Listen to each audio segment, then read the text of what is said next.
La mortificación del pecado, de John Owen, capítulo 10. 5 reglas particulares adicionales para la mortificación. ¿Qué significa esto y cómo puede ser hecho?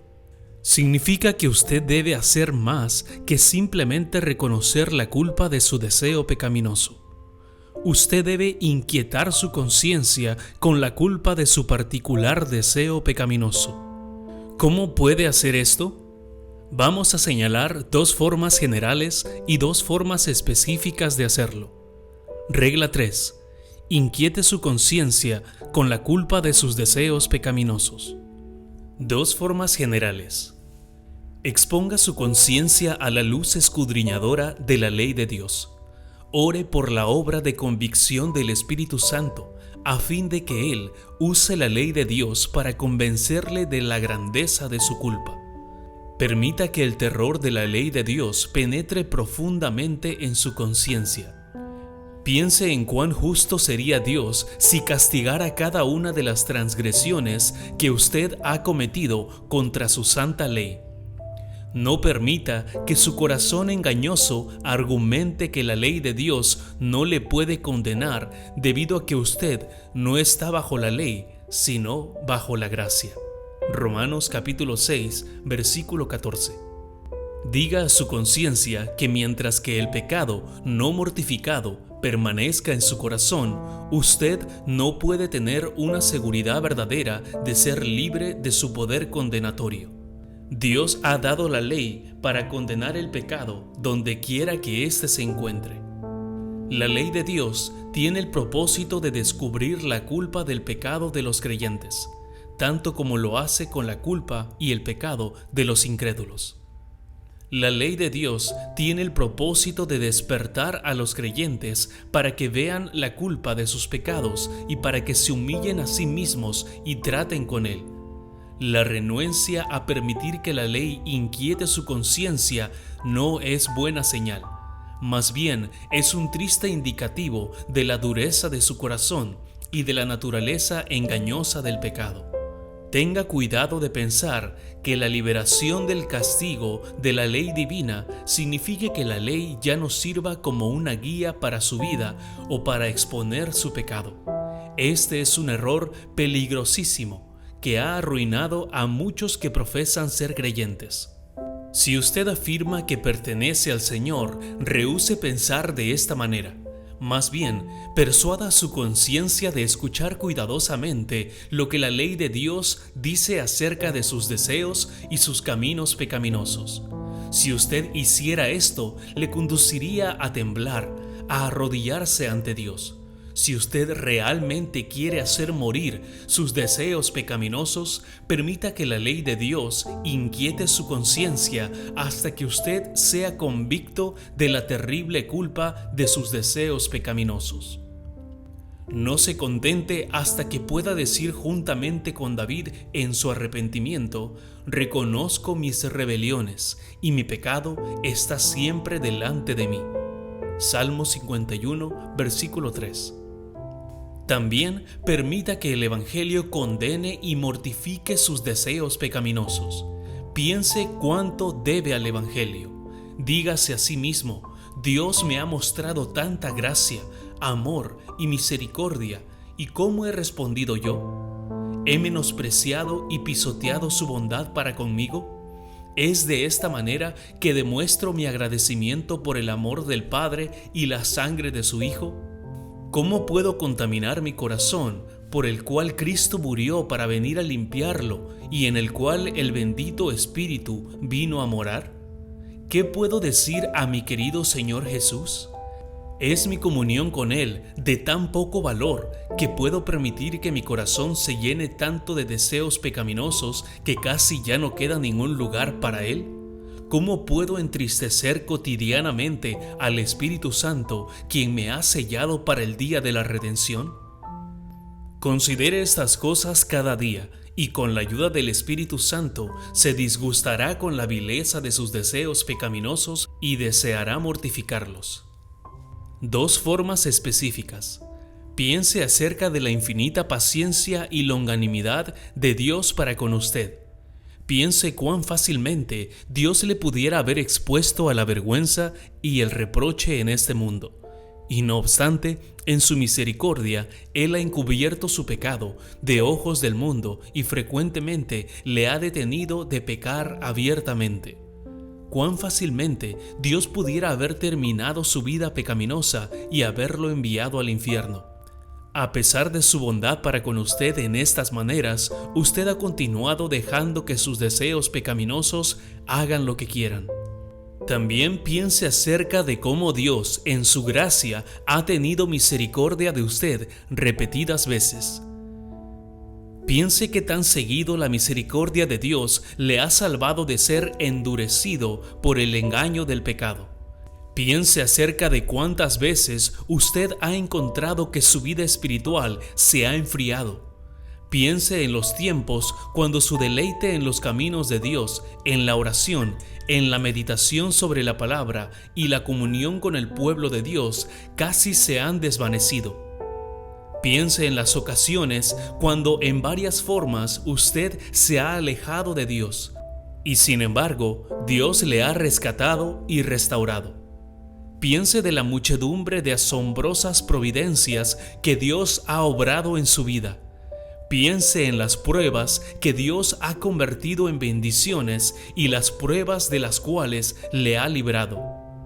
Piense en todas las formas en que Dios le ha bendecido. Después de todas estas muestras de la gracia de Dios hacia usted, ¿puede continuar permitiendo que los deseos pecaminosos endurezcan su corazón en contra de la gracia? Inquiete su conciencia con la ayuda de tales pensamientos y no se detenga hasta que su corazón sea afectado por su culpa. Hasta que esto suceda, usted nunca hará ningún esfuerzo vigoroso para mortificar el pecado. Hasta que esto sea hecho, no habrá ningún motivo poderoso que le impulse a ocuparse en la próxima regla. Regla número 4. Esfuércese para desarrollar un anhelo continuo por la liberación del poder de sus deseos pecaminosos. Este anhelo por la liberación es en sí mismo una gracia que tiene poder para ayudarle a lograr lo que está anhelando. Por ejemplo, cuando el apóstol Pablo describe el arrepentimiento y la tristeza de los corintios según Dios, él usa la expresión «qué ardiente afecto», «gran deseo», 2 Corintios capítulo 7 versículo 11. Tenga por cierto que, a menos que usted anhele la liberación, usted nunca la obtendrá. Un fuerte deseo es la esencia de la oración verdadera. Un fuerte deseo enfocará su fe y su esperanza en la liberación de Dios. Siga clamando a Dios por esta gracia de un constante anhelo hasta que reciba la liberación. Regla número 5. Aprenda a reconocer que algunos de sus deseos pecaminosos están arraigados en su propia naturaleza. La tendencia hacia ciertos pecados está arraigada en su naturaleza pecaminosa. Por ejemplo, algunas personas tienen mayor dificultad para controlar su temperamento más que otras. Algunas personas tienen una tendencia natural a comer demasiado, a la flojera o a algún otro comportamiento pecaminoso. Esto significa que usted necesita saber la tendencia pecaminosa que están arraigadas en su propia naturaleza. Estas tendencias no deberían ser excusadas diciendo «así soy» o «así es mi naturaleza». No, usted debe reconocer la culpa de tener estas tendencias pecaminosas y forzarse para vencerlas. Un remedio que debería ser aplicado para contrarrestar tales tendencias pecaminosas es que el apóstol Pablo usó 1 Corintios capítulo 9 versículos 2 y 7. Más bien, pongo mi cuerpo bajo disciplina y lo hago obedecer. En otras palabras, usted pone los apetitos del cuerpo bajo control con la ayuda de Dios, por medio de la oración y en ocasiones el ayuno. Esto no debería confundirse con el automaltrato. No, esta es una humillación voluntaria de su alma, usando el medio divino del ayuno y la oración, dependiendo de la bendición de Dios en el Espíritu para debilitar los deseos pecaminosos que están arraigados en su naturaleza. Regla número 6. Vele y guarde su alma contra todas las cosas que usted conoce que estimularían sus deseos pecaminosos. Escuche por favor mi libro sobre la tentación, donde esta regla es tratada a detalle. Por el momento, simplemente nos fijaremos en las palabras del rey David cuando dice en el Salmo 18, versículo 23, «Me he guardado de mi maldad». David velaba todos los caminos y las maquinaciones de sus deseos pecaminosos para prevenirlos y pelear en su contra. Usted debe hacer lo mismo. Esto significa que usted debería pensar acerca de las circunstancias que normalmente estimulan sus deseos pecaminosos y hacer todo lo posible para evitar tales situaciones. Por ejemplo, si usted sabe que con ciertas compañías sus deseos pecaminosos son estimulados, entonces usted debe tratar de evitar esa compañía. Si el deber exige que usted tenga contacto con esas personas, debería ser muy cuidadoso. Si usted sufre una enfermedad, es muy sabio evitar cualquier cosa que pudiera empeorarle. Ahora, si usted tiene tanto cuidado de su salud física, ¿cuánto más debería tenerlo para su salud espiritual? Recuerde que aquel que se atreve a jugar con las oportunidades de pecar, también se atreverá a pecar. La manera de evitar el adulterio con una prostituta es: aleja de ella tu camino y no te acerques a la puerta de su casa. Proverbios capítulo 5, versículo 8. Regla número 7. Pelee con sus deseos pecaminosos tan pronto como comiencen.